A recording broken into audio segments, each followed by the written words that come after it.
माझं हे जे चॅनल आहे ना, हे घरात कुणाला माहीत नव्हतं आणि अचानकच व्हिडिओ कुणाला तरी दिसला माझा बहुतेक इकडे. तर दिसलं तर दिसला, मला नाही फरक पडत, जाऊ दे, एखाद दिवशी माहीत पडणारच आहे ना. आणि यूट्यूब काय फालतू चीज नाही आहे ना, आपण काय फालतू व्हिडिओ टाकत नाही ना, त्याच्यामुळे डर नाही, त्याला हे कशाला, भीती कशाला म्हणतात ना. तर ज्याने मला फोन केला आहे ना, की मला तुझ्या चॅनलची लिंक सापडली असं तसं, तर सापडू दे, मला नाही फरक पडत, आहे चॅनल माझं. आणि तुला घाबरून मी व्हिडिओ टाकणार नाही असं नाही होणार, मी टाकणार व्हिडिओ, ठीक आहे.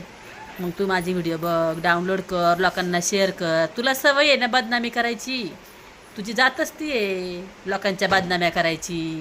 माझ्या पोराची पण किती बदनामी चालवलेली आहे, हो की नाही. मला सगळं माहिती आहे, कोणाला काय सांगतं माझ्या पोराबद्दल काय नाही. बघ आता हा व्हिडिओ पण बघ. हां.